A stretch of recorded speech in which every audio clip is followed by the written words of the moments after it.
नाज़रीन, पंजाब हुकूमत के सीनियर वजीर अब्दुल हलीम खान साहब हमारे साथ मौजूद हैं, जो वजीर खुराक भी हैं। अस्सलाम वालेकुम भाईजान। बहुत शुक्रिया भट्ट साहब, आपको भी मुबारक। कोरोना ईद कैसी गुजर रही है? कुछ चेंज है पहले से लाइफ में? अब कोरोना लाइफ और आपकी मतलब जो चेंज पहले लाइफ और कोरोना लाइफ में? मेरे ख्याल में स्टार्ट में शुरू में जो पहले 2-3 महीने थे उसमें डर खौफ ज़्यादा था, लेकिन वो आहिस्ता आहिस्ता जिसको हमने देखा कोरोना हुआ, अल्लाह का शुक्र है वो खैरोफियत से 15 दिन बाद ठीक होता गया। तो वो मेरे ख्याल में शायद लोगों का उतना खौफ भी नहीं रहा, और अल्हम्दुलिल्लाह अल्लाह ने करम किया है। मेरे ख्याल में हमारे मुल्क में अब कोरोना की वबा भी कम हो रही है और लोगों ने इसके साथ रहना भी सीख लिया, तो अब मेरे ख्याल में बेहतर है। लेकिन पहला दिन है कैसे गुजारते हैं, क्या करते हैं? बड़ा ये रिवायती सा सवाल है, लेकिन मैं फिर भी पूछ रहा हूँ कि लोगों की तशनगी के लिए कैसे गुजारते हैं ईद? जो पुरानी ईद होती थी भट्ट साहब, वो वाली ईद तो नहीं रही। पहले शहर जाते हैं? पहले माँ बाप जब ज़िंदा थे तो उनके साथ और तरह की ईद होती थी। अब वालदैन के बाद फिर डिफरेंट ईद होती है, लेकिन वही अपने टिपिकल अपने फैमिली के साथ, बहन भाइयों के साथ।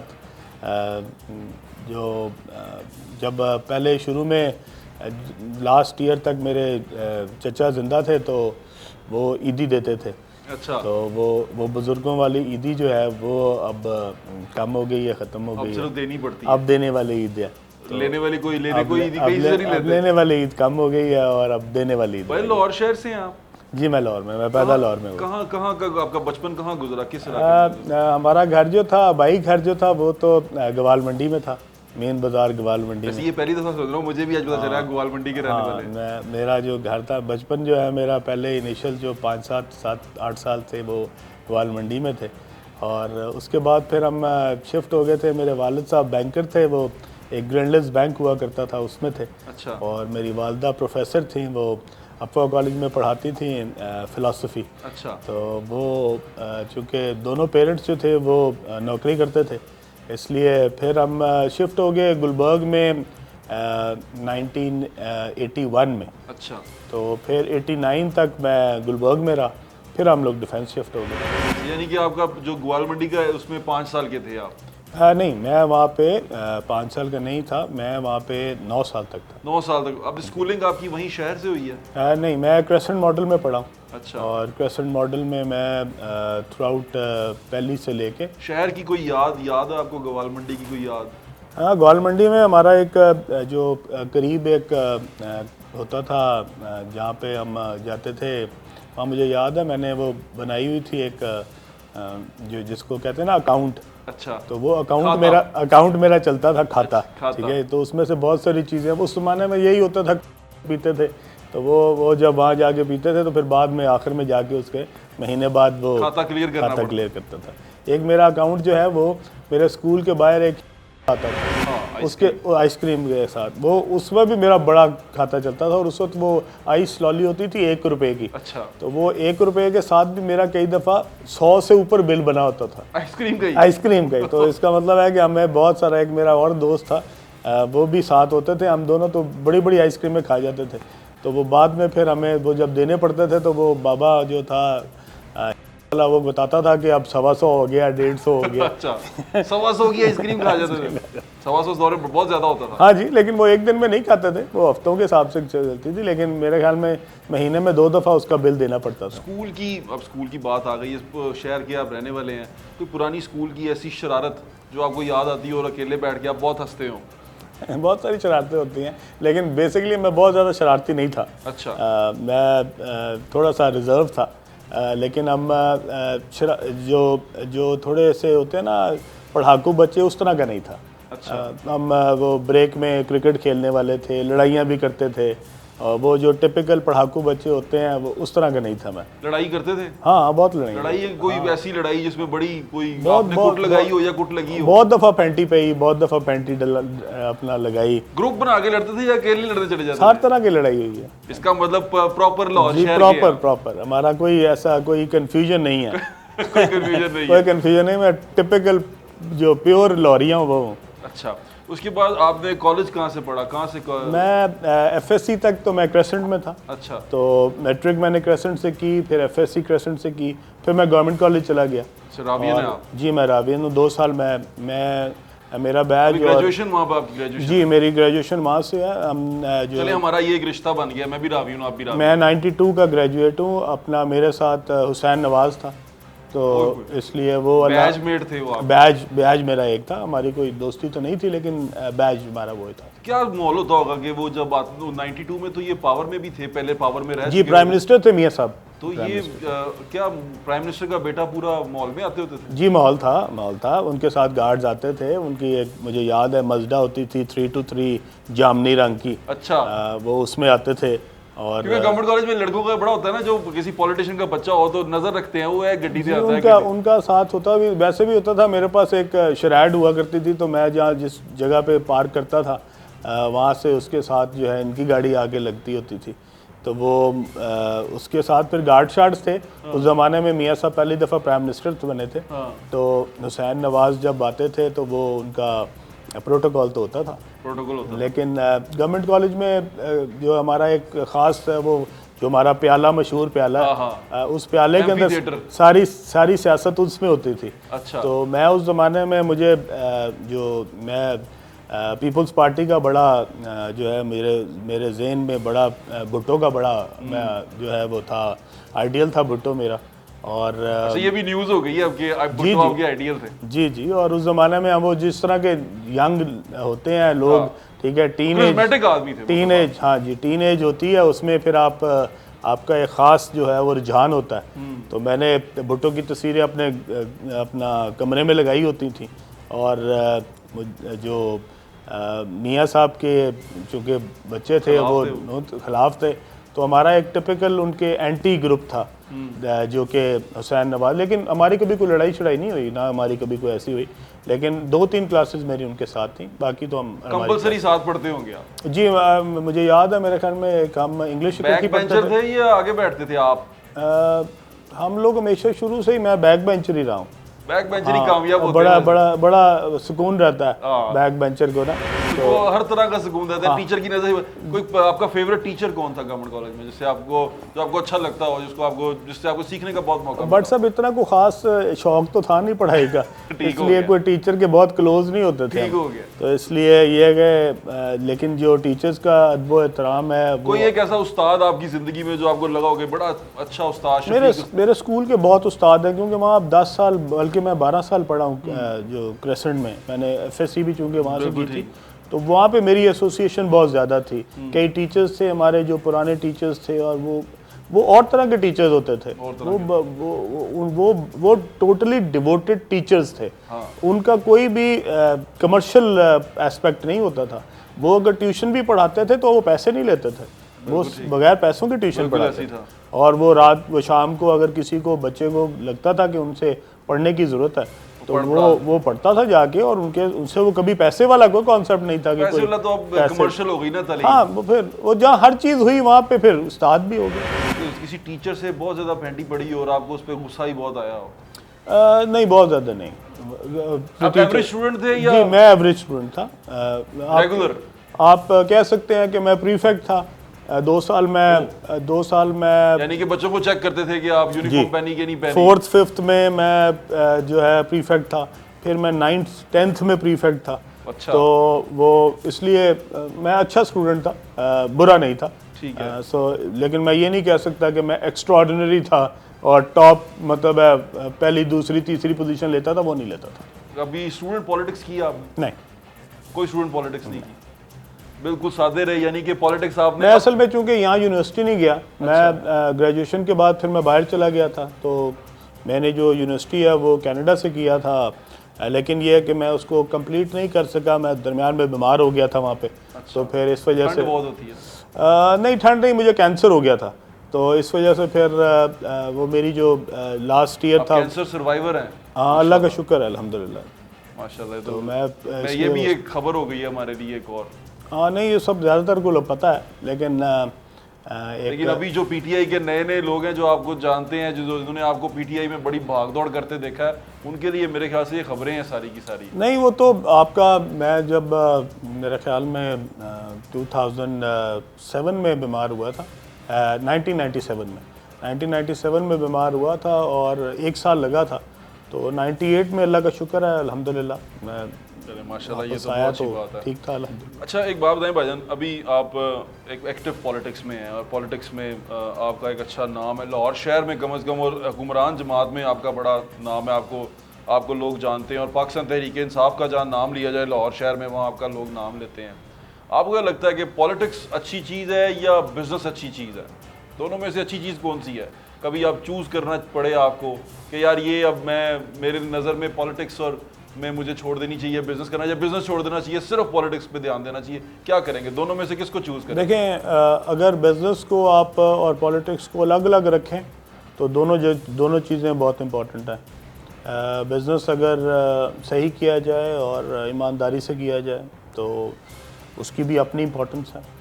सियासत अगर ईमानदारी से की जाए और वाकई मुखलिस होकर की जाए और नेक नीयती से की जाए, जो मुझे आज तक बात समझ नहीं आई वो ये नहीं आई कि जो लोग जिनका कारोबार कोई नहीं होता और ज़रिया आमदनी कोई नहीं होते वो सियासत कैसे करते हैं? ठीक है मतलब अगर आप सुबह 9 बजे से सियासत करना शुरू करें और रात 10 बजे तक 11 बजे तक सियासत कर रहे हों तो फिर आप घर का खर्चा कहाँ से उठाते हैं? तो वो कहते तो हैं कि जी सियासत नहीं करनी चाहिए। एक दफ़ा खान साहब ने मुझे कहा कि जो लोग सियासत में होते हैं उनको कारोबार नहीं करना चाहिए। तो मैंने उनसे कहा कि जी मेरा ज़ाती ख्याल है कि जिनका कारोबार नहीं उनको सियासत ही नहीं करनी चाहिए। ठीक है, क्योंकि अगर आपके ज़राए आमदनी, हाँ ये ज़रूर हो सकता है कि हमारे वालिद साहब से इनहेरिटेंस में मिला हो और वो ज़रई ज़मीनें इतनी हों कि आपको आमदनी आती, लोगों को आती है। हमारे लोग ऐसे हैं जिनको खान साहब की भी ज़रई ज़मीनें हैं। खान साहब के वालिद साहब की तरफ से उनको जो ज़मीनें, मैं तो उसका मेरे सामने हुआ है कि उन्होंने अपना जब घर बनाया तो उन्होंने शादरे वाली अपनी ज़मीन बेची थी और उनको जब अपना फ्लैट बेचा तो उन्होंने ये इस्लामाबाद वाली ली, वो भी मेरे सामने की बात है। लेकिन अदरवाइज़ मैं कह रहा हूँ कि जिन लोगों की आमदनी या ज़राए आमदनी नहीं है और जिनके माँ बाप अमीर नहीं हैं और जिनकी तरफ से इनहेरिटेंस में कुछ नहीं छुटा उनके लिए, वो फिर सियासत कैसे करते हैं?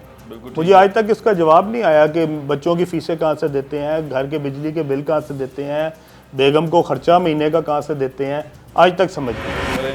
आगे बताएं, ज़िंदगी में कोई रिग्रेट तो नहीं है कि मैं ये ना करता, काश मैं ये ना करता?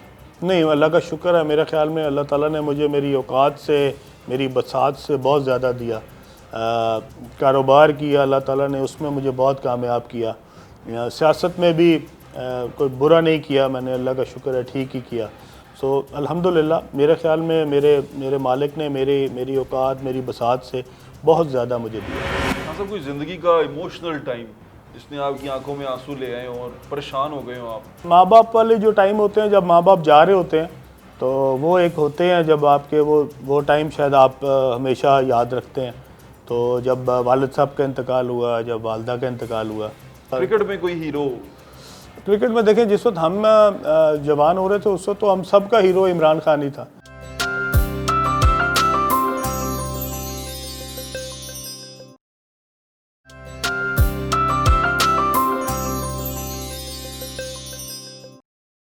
चलिए खान साहब, आपको एक जादू का चिराग मिल जाए और वो आपको कहे कि मैं आपकी 3 ख्वाहिशें पूरी करूँगा जिन के, तो 3 ख्वाहिशें क्या है आपकी ऐसी जो जिन से पूरी कराना चाहे, कुछ भी हो? एक तो मैं चाहता हूँ कि मेरा मुल्क तब्दील हो जाए, इसलिए क्योंकि आप भी तब्दीली के ख्वाह हैं। जी, मैं इसलिए क्योंकि मैं चाहता हूँ कि मेरी औलाद जो है, मेरे पास तो ऑप्शन नहीं थी, शायद ये ऑप्शन थी कि मैं जब कनाडा गया पढ़ने तो मैं वहाँ रह सकता था, लेकिन मेरे माँ बाप, मैं अकेला बेटा था तो मेरे माँ बाप बूढ़े थे, तो मैं उनको छोड़ के वहाँ पे नहीं रह सकता था, तो मेरे पास ये ऑप्शन नहीं थी। पर मेरे बच्चों के पास ये ऑप्शन है।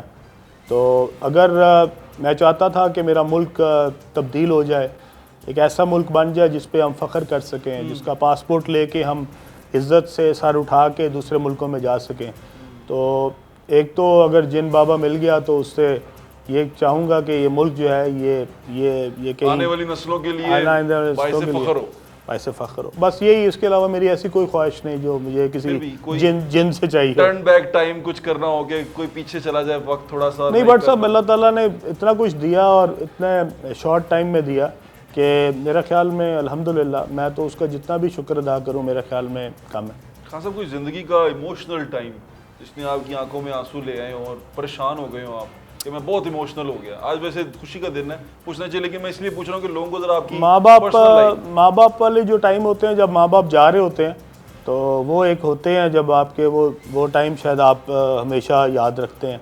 तो जब वालिद साहब का इंतकाल हुआ, जब वालदा का इंतकाल हुआ, लेकिन खुशी मुझे इस बात की है कि मेरे माँ बाप मेरे साथ थे।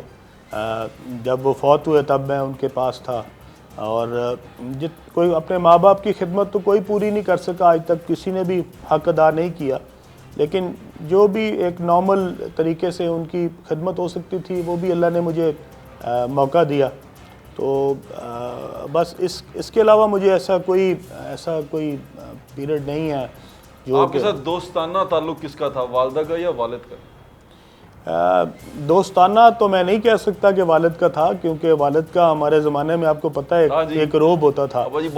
आजकल के वालिद की तरह नहीं है। आजकल तो बच्चे जो मर्जी आपको जो है ना जी वो हो जाता है। वो उस ज़माने में तो मेरे फरमाइश करते हुए डर लगता था। हाँ जी, वालिद साहब का एक रोब होता था, और वो मेरे वालिद सख्त तबीयत के थे, लेकिन उनकी सख्ती जो थी वो कभी कोई बट सब इस तरह की नहीं थी कि जिसमें उन्होंने मुझे कोई रोका टोका हो। उन्होंने हमें सिर्फ ये बता दिया था कि ये गलत है और ये सही है। मैं सिगरेट नहीं पीता, तो अगर मेरे वालिद सिगरेट पीते होते तो मैं भी शायद ज़रूर पी लेता। तो अगर मेरे घर का माहौल एक टिपिकल जो हमारे माशरे के मुताबिक सिंपल होना चाहिए वही था। तो इसलिए बहुत सारी चीज़ें हैं जिसमें मैं समझता हूँ कि आप अपने वालिदैन से उसको इनहेरिट कर लेते हैं बगैर इस बात का। वालदा से दोस्ताना? वालदा मेरे ज़्यादा करीब थी।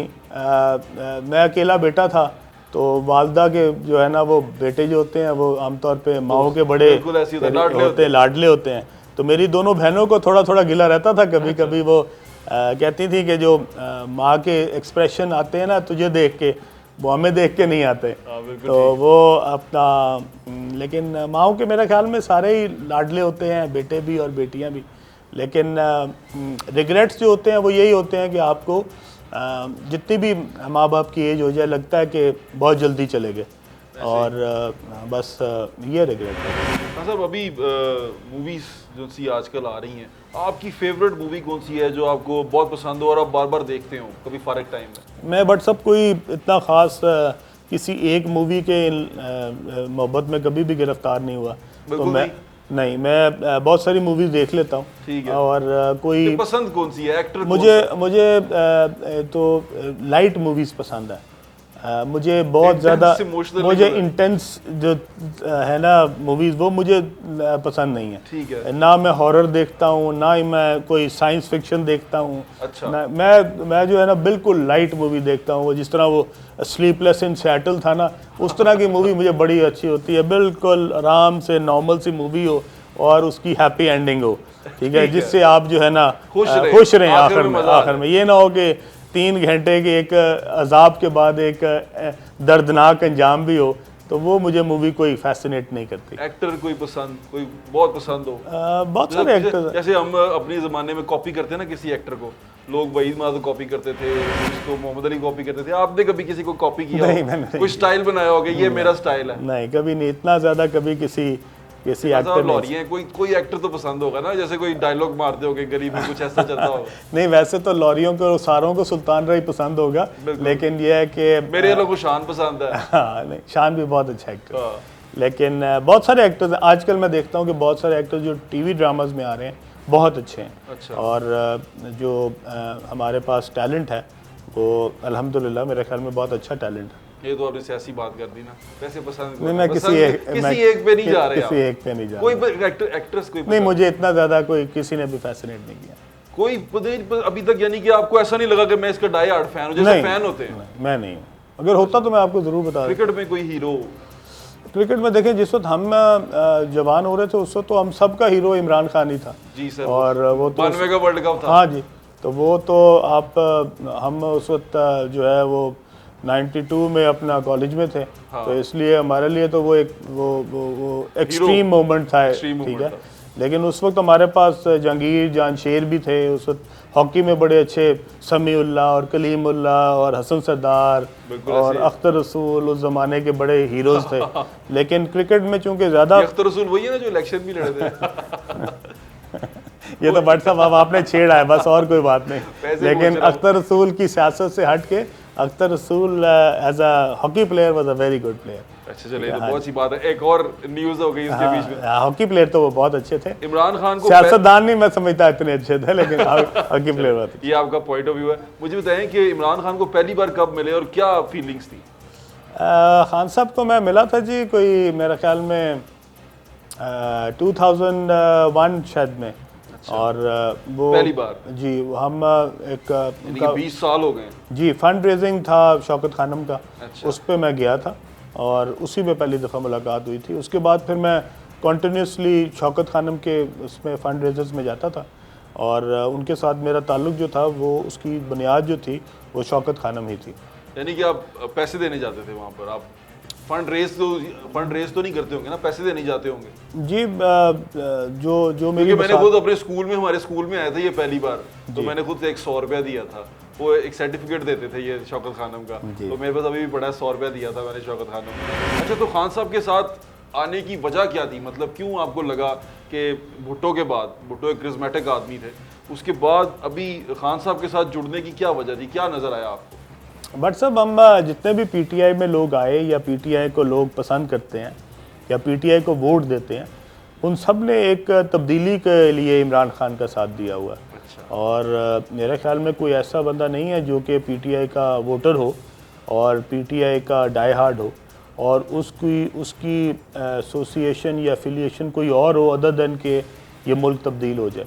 और जब मैं 2009 में मैंने PMLQ छोड़ी तो उस वक्त चॉइस साहब जो थे वो डिप्टी प्राइम मिनिस्टर थे और मैंने उनको लेटर जो लिखा था अपने रेजिग्नेशन का, उसमें साथ में लिखा था कि मैं आपको उस वक्त छोड़ रहा हूँ जिस वक्त आप हुकूमत में। तो मैंने चॉइस साहब को भी उस वक्त नहीं छोड़ा जिस वक्त उनके ऊपर कोई बुरा वक्त था। तो इसीलिए अल्हम्दुलिल्लाह मैं आज भी चॉइस साहब के साथ मेरा बड़ा अच्छा ताल्लुक़ है।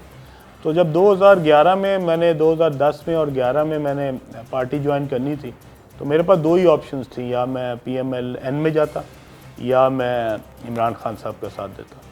तो इमरान खान साहब के साथ देने में जो मुझे लगा वो यही था कि हम वाकई इस मुल्क में तब्दीली ला सकते हैं और अगर तब्दीली आ सकती है तो वो किसी ऐसे शख्स के साथ आ सकती है जिसके ऊपर हम एतमाद करते हों, एतबार करते हों। और इस कौम ने हमेशा इमरान खान पे एतमाद किया।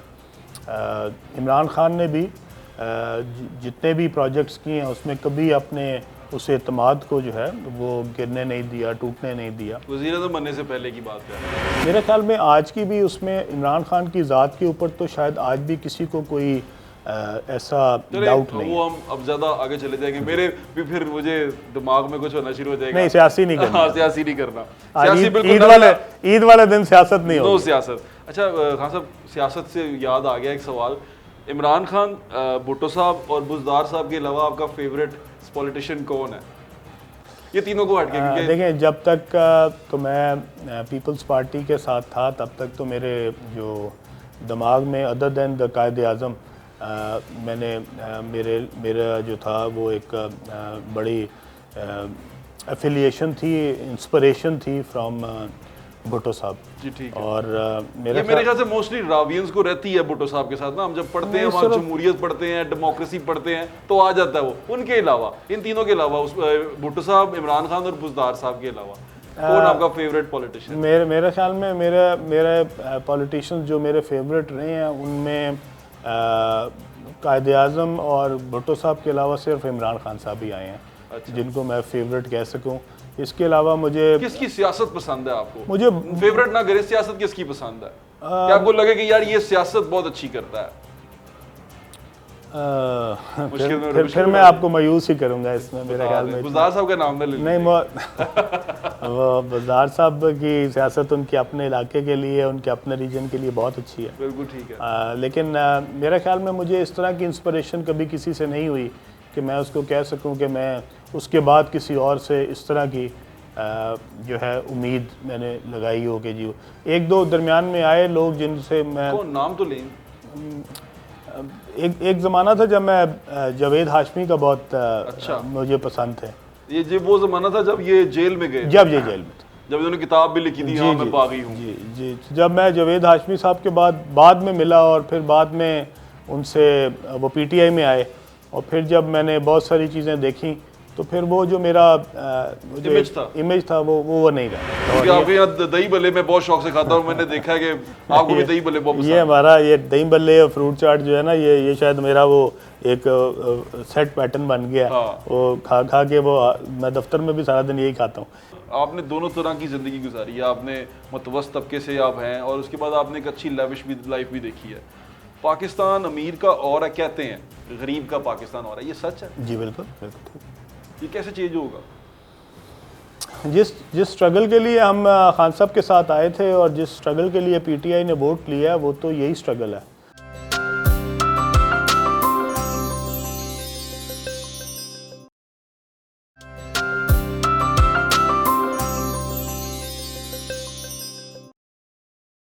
आप मुझे बातों से बड़े रेवोल्यूशनरी आदमी लग रहे हैं। रेवोल्यूशन को पसंद करते हैं या एवोल्यूशन को पसंद करते हैं? मेरा ख्याल में जी, अगर आप नेक नीयत हो और आप चाहते हो कि आप अपने मुल्क के लिए कुछ करना चाहते हो, तो रेवोल्यूशन थोड़ा सा आपके दिमाग में तो लाजमी होता है। और आप चाहते हैं कि वाकई अगर आपने थोड़े से टाइम में ज़्यादा जल्दी जो है वो चीज़ों को चेंज करना हो, तो रेवोल्यूशन के बगैर नहीं होती। नॉर्मल तरीके से तो फिर जो तरीक़ाकार है वो तो इवॉल्व होते होते बहुत देर लगाता है। तो थोड़ी बहुत तो रेवोल्यूशनरी बंदे को होना चाहिए। एवोल्यूशन पे बिलीव करते हैं कि इर्तिका का अमल, हम चेंज हो जाते हैं, बदलते रहते हैं आहिस्ता आहिस्ता और हम ठीक हो जाएंगे? ये तो व्हाट्सअप देखें, डिपेंड करता है कि आप तब्दीली किस लेवल की चाहते हैं। अच्छा। अगर आप एक ख़ास परसेंटेज से ज़्यादा तब्दीली नहीं चाहते, तो फिर तो कभी ना कभी हम जाके ठीक ही हो जाएंगे। हो सकता है हमारे बच्चों के दौर में हो जाए या उनके बच्चों के दौर में हो जाए, शायद उतना तो हम फ़र्क पड़ जाएगा। लेकिन जिस लेवल से हम जा रहे हैं, उस ज़माने में फिर वो जो बाकी आज तरक्की याफ्ता ममालिक है वो कहाँ होंगे? असल तो ये बात देख रहे हैं, वो बहुत आगे चले गए, वो फिर वो आपको फ़र्क जो है, हम वो पीछे रह गए। वो अगर हम उसी लेवल पे हों जहाँ पे आ जाएं, फिर तो मेरे ख्याल में कोई इर्तिका ना हुआ, कोई एवोल्यूशन नहीं। जैसे वो क्या कहते हैं ना, वो एक गाड़ी है होंडा टोयोटा, ये बाहर तकरीबन 6 साल पहले आ जाती हैं, हमारे पास 6 साल बाद इनका मॉडल ये वाला आता है। ऐसी वो यही सिस्टम ना हो जाए। अच्छा सर, अभी आगे बढ़ रहे हैं हम। आपको बड़ी ईद है, खाने पीने से बहुत ज़्यादा ताल्लुक़ है इसका। खाने पीने में लाहौर शहर की कोई ढाबों से तो आपने खाया ही होगा, तो कोई ऐसा खाना जो बहुत पसंद हो और आप अभी दिल करता होगा मैं गाड़ी निकालूं, अपनी बड़ी गाड़ी निकालूं और जाके वहाँ बैठूं और खाऊं? आप बट सब खाने तो बहुत पसंद है लाहौर। आपके यहाँ दही भल्ले मैं बहुत शौक से खाता हूँ, मैंने देखा है कि आपको भी दही भल्ले बहुत पसंद है। ये हमारा ये दही भल्ले और फ्रूट चाट जो है ना, ये शायद मेरा वो एक सेट पैटर्न बन गया। हाँ। वो खा के वो मैं दफ्तर में भी सारा दिन यही खाता हूँ। लेकिन ये कि जो खाने हैं उसके बगैर तो लाहौरी का तो जीना बनना ही खाना है। ऐसा जो ढाबा हो और आपका दिल करता हो कि अभी भी वहाँ पहुँचूँ, मैं खाऊँ वहाँ बैठ के। लाहौर में कोई अच्छी कढ़ाई की जगह, कोई टिक्के कबाब की जगह, मुझे ये चीज़ें पसंद है। बारबेक्यू?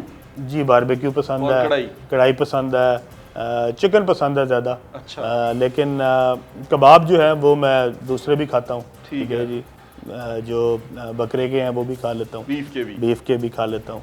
लेकिन गोश्त जो है वो मुझे को ख़ास पसंद नहीं है। मिनिस्टर बन के कभी आपने सड़क किनारे बैठ के खाना खाया? बहुत कुछ किया। ये मिनिस्टर तो कोई ऐसी बात नहीं है। बन के झंडे वाली गाड़ी के साथ? नहीं, झंडे वाली गाड़ी तो मैं सवाए जिस वक्त कैबिनेट मीटिंग में जाऊँ या किसी ऑफिशियल मीटिंग में जाऊँ, उसके अलावा नहीं मैं लगाता झंडा। आपने यूज़ करता? नहीं, मैं नहीं झंडा लगाता। सड़क किनारे बैठ के खाना खाया इसी रिसेंट कोरोना से पहले? कोरोना से पहले तो अपने हल्के में खाए हैं। अच्छा। हाँ, हल्के में खाए हैं। वो वहाँ पे कई दफ़ा खाए हैं। अच्छा। वहाँ पे हमारे वो जो आपको पता है गड़ी शॉप में बड़े अच्छी खाने की चीज़ें हैं। और लोग याद भी बड़ा करते हैं आपको वहाँ पे। मछली बड़ी अच्छी मिलती है वहाँ पे, और जो कढ़ाई है वो बड़ी अच्छी मिलती है। तो इसलिए वहाँ पे बहुत दफ़ा खाया है। और इसके अलावा फिर पुरानी नालकली जाके खाई है, फिर ग्वाल मंडी जाके खाया है, तो शहर में जाके खाया है। और शहर में वो जो रेस्टोरेंट बने हुए हैं बादशाह मस्जिद के साथ, वो बड़े ज़बरदस्त हैं। अच्छा, अब मैं किसी एक का नाम नहीं लेना चाहता, हाँ, मशहूरी हो जाएगी, फिर मशहूरी हो जाएगी ठीक या है। क्या। तो वो यानी कि आप सड़क किनारे खाना खा लेते हैं, हाँ, कोई मसला बिल्कुल, नहीं है। बिल्कुल खा। अच्छा, अभी आपने पर साहब मैं लौरिया हूँ, लौरिया के लिए मैं कौन सा पेरिस में पैदा हुआ था जो कि मुझे अंदाजा हो गया आपकी हाँ बात, जी। और लोगों को भी अंदाजा हो गया होगा बहुत सारी बातें सुन के। अच्छा, ये आपने दोनों तरह की जिंदगी गुजारी है, आपने मुतवस्त तबके से आप हैं और उसके बाद आपने एक अच्छी लेविश भी लाइफ भी देखी है। पाकिस्तान अमीर का और है कहते हैं, गरीब का पाकिस्तान और है, ये सच है? जी बिल्कुल बिल्कुल। ये कैसे चेंज होगा? जिस स्ट्रगल के लिए हम खान साहब के साथ आए थे और जिस स्ट्रगल के लिए पीटीआई ने वोट लिया, वो तो यही स्ट्रगल है।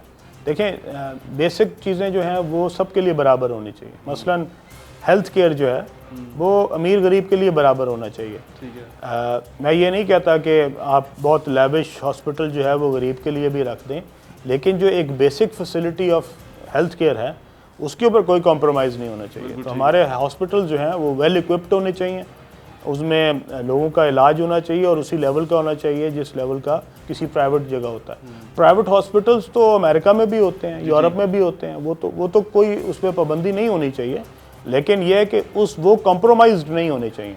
या डॉक्टर्स जो हैं उनको ये नहीं कहना चाहिए कि आप मेरे प्राइवेट क्लिनिक पे आके मुझे दिखाएं या ऑपरेशन मैं वहाँ करूँगा। तो एक तो बेसिक बात यह है। फिर जो आपकी एजुकेशन है उसमें फ़र्क नहीं होना चाहिए। एक बेसिक एजुकेशन सबके लिए बराबर होनी चाहिए। लेकिन प्राइवेट स्कूल्स जो हैं वो तो यूरोप में भी हैं, प्राइवेट स्कूल्स जो हैं वो अमेरिका में भी हैं। बिल्कुल ठीक है। लेकिन उसका मतलब ये नहीं है कि जो दूसरे स्कूल्स हैं उनका कंपैरिजन किसी तरीके से कम हो, वो कम नहीं होना चाहिए। और फिर आपकी जो बेसिक फैसिलिटी हैं लोगों के लिए, जैसे घर की फैसिलिटी है, वो सब के लिए अवेलेबल होनी चाहिए। बिल्कुल ठीक है। अगर 20 कनाल के घर के लिए नहीं है तो कम से कम 5 मरले के लिए घर के लिए तो होनी चाहिए। बिल्कुल ठीक है। और वो गवर्नमेंट मेरा ख्याल में इस काबिल होनी चाहिए कि वो अपने जो मिडिल क्लास और लोअर मिडिल क्लास है उसके लिए ये इंश्योर कर सके कि वो सारे बेसिक फैसिलिटी से महरूम ना रहें। बिल्कुल बस ये एज अ गवर्नमेंट हर एक की जिम्मेदारी है। बिल्कुल ठीक और अगर गवर्नमेंट वो प्रोवाइड कर दे तो फिर ही मेरे ख्याल में उसने जो वोट का हक है वही पूरा किया। लौरिया, आपने मुझे कहा आप हैं पतंगबाजी करते थे? हाँ, बहुत पतंगबाजी की है मैंने। याद आती है आपको? हाँ, मेरे वालिद साहब को बहुत शौक था पतंगबाजी का। अच्छा। और ख़ास तौर पे मेरे चचा का घर था। जब हम ग्वाल मंडी से बाद मूव हो गए तो मेरे चचा जो है वो समनाबाद में रहते थे। अच्छा। तो हम हर बसंत पे जाते थे चचा के घर और सिर्फ पतंगबाजी के लिए जाते थे। ठीक है। और वो बड़ा माहौल हुआ करता था लाहौर में। पतंगबाजी को मिस करते हैं? जी बहुत करते हैं।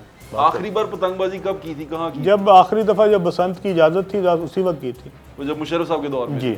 उसके बाद पतंगबाजी नहीं की आपने? आपको लगता है कि आप कभी इसको रिवाइव करने के लिए कुछ कर सकते हैं? मेरे ख्याल में रिवाइव होनी चाहिए। बसंत जो है वो ज़रूर रिवाइव होनी चाहिए। जो अनफॉर्चुनेट हुआ वो ये हुआ कि लोगों ने जो इसकी डोर है उसके अंदर वो केमिकल्स डालने शुरू कर दिए, जिसके साथ जो डोर है उसने इतना ज़्यादा वो डोर जो है वो ख़तरनाक हो गई। वरना बट साहब हमारे जब बचपन था उस ज़माने में तो ये गले कोई नहीं कटते होते थे इसके बिल्कुल साथ। नहीं कटते। ठीक है। वो उंगली पे ज़रा सी खराश आती होती थी उसके साथ और बस। और वो जो गुड्डियाँ उड़ाते थे उनको पता है कि वो 2-4 चीरे उनको जो कहते थे वो आते होते थे और वो चीरों के साथ उंगली जो है वो टेप लगा के हम वो उड़ा लेते थे और रात को वैज़लीन लगा लेते थे तो ठीक हो जाता था अगले दिन। ये जो गले कट जाना ये तो कभी सुना भी नहीं था कि ये इस लेवल की भी कोई डोर होती है। तो ये इसके ऊपर पूरी मेरे ख्याल में एक गवर्नमेंट को इसके ऊपर मैकेनिज्म बनाना चाहिए, इसको इंश्योर करना चाहिए। पिछले दिनों काफ़ी शोर उठ गया था पिछले साल कि भाई पतंगबाजी अब मेरे ख्याल से खुल जाएगी और चीज़ें ठीक हो जाएंगी, और आप भी मेरे ख्याल से सोच रहे थे कि इसको किसी तरह किया जाए। आपने कुछ प्लान बनाया था इस बारे में? कि लोग मुझसे बड़ा पूछते हैं। सबसे पहले ये होना चाहिए कि आपको इसके SOPs बनने चाहिए कि ये पतंगबाजी कैसे होगी। अगर आप 1 वीक के लिए 10 दिन के लिए एक दरमियान में गैप दें तो वो एक आपकी मोटरसाइकिल्स के ऊपर भी आता है वो जो इस तरह करके एंटेना लगता है। तो अगर वो एंटेना लग जाए तो जो मोटरसाइकिल है वो 100% सेफ है। इसी तरह अगर स्कूटर भी है तो उसके ऊपर भी एंटेना लग जाए। आपको याद होगा पुराने ज़माने में जो थे जी, हम बसंत के दिनों में लगा के वो लगा लेते थे ताकि यह कि उसके ऊपर कोई भी डोर जो है वो अड़े भी ना। ठीक है। उस ज़माने में तो ये कॉन्सेप्ट नहीं था कि आपकी गला कट जाएगा, लेकिन फिर भी जो अड़ती थी वो भी ना अड़े। और फिर ये भी किया जा सकता है। दूसरा ये कि आपकी जो डोर है उसको भी आप एक ख़ास लेवल से ऊपर जाने पे जो है वो पाबंदी लगा दें। हाँ साहब, अभी कोई हुकूमत सीरियसनेस शो करेगी? नहीं, अभी नहीं है इसके ऊपर कोई, क्योंकि नुकसान इतने हुए हैं, जानी नुकसान इतने हुए हैं, बच्चे बेचारे इतने इसके अंदर शहीद हुए हैं, बेचारे इतने फौत हुए हैं कि मेरे ख्याल में इसके अंदर जो है अभी गवर्नमेंट जो है उसको नहीं सोच रही। लेकिन मैं ज़ाती तौर पे समझता हूँ कि लाहौर का एक बहुत बड़ा ये एक कल्चरल एक्टिविटी थी, फेस्टिवल था, और लोगों के पास इस मुल्क में वैसे भी कोई खुशियाँ बहुत ज़्यादा नहीं हैं। तो अगर कोई हफ्ते के लिए 10 दिन के लिए आप इजाज़त दें और पूरे SOPs के साथ दें, इसको इंश्योर करें कि इसमें खुदा ना खास्ता कोई भी जानी नुकसान ना हो, तो ये होनी चाहिए। सर, आपके हल्के के लोग आपको सुन रहे हैं और बहुत सारे ऐसे लोग हैं जिनसे शायद आप मिले भी हैं, बहुत सारों से जो नहीं मिल सके, उनको ईद का कोई पैगाम देना चाहते हैं आप? बट सब ईद का पैगाम तो सारे पाकिस्तानियों के लिए कि जहाँ आप अपने अच्छे वक्त में अपने दोस्तों को मिलें, रिश्तेदारों को मिलें, अपने अजीज़ व अकारब को मिलें, वहाँ पे कुछ ऐसे लोग जो कि ईद उस तरह नहीं बना सकते जिस तरह आप मना रहे हैं, और उस तरह की कुर्बानी नहीं कर सके, उस तरह नए कपड़े नहीं ले सके अपने बच्चों के लिए, बस उनका भी साथ ख्याल रखें। जितना भी बसात हो, जितना भी आपका बजट आपको अलाउ करता हो, उसके अंदर थोड़ा सा हिस्सा जो है वो उन लोगों का ज़रूर होना चाहिए जिनको अल्लाह ने उतनी इस्तात नहीं दी जितनी आपको दी। कुर्बानी की ईद है, और कुर्बानी जो सी है वो सिर्फ बकरे की नहीं है, कुर्बानी आपके जज्बात की भी है, कुर्बानी अपने माल दौलत की भी है। कुर्बान करें, अपने दोस्तों को, यारों को याद रखें। तो सर, आज ईद का दिन है और मेरे ख्याल से इसके बाद चल के अब कई बारबेक्यू का सीन कर लेते हैं, कई बारबेक्यू आज लंबे ही खाबे हैं आज लंबे ही खाबे, क्योंकि गोश्त जो है ना वो आज के दिन लोग उसकी बेहुरमती भी बहुत ज़्यादा करते हैं, लेकिन खाते भी बहुत ज़्यादा हैं। तो दरख्वास्त ये है कि बेहुरमती ना कीजिए खुराक की, और जो ज़ाया करते हैं वो ना करें, क्योंकि बहुत सारे ऐसे लोग हैं जिनको ये नहीं मिलता। और हमें इजाज़त दें, इंशाल्लाह अपनी दुआओं में याद रखें, पाकिस्तान को अपनी दुआओं में याद रखें। इंशाल्लाह फिर मुलाकात होगी। अल्लाह हाफ़िज़। पाकिस्तान जिंदाबाद।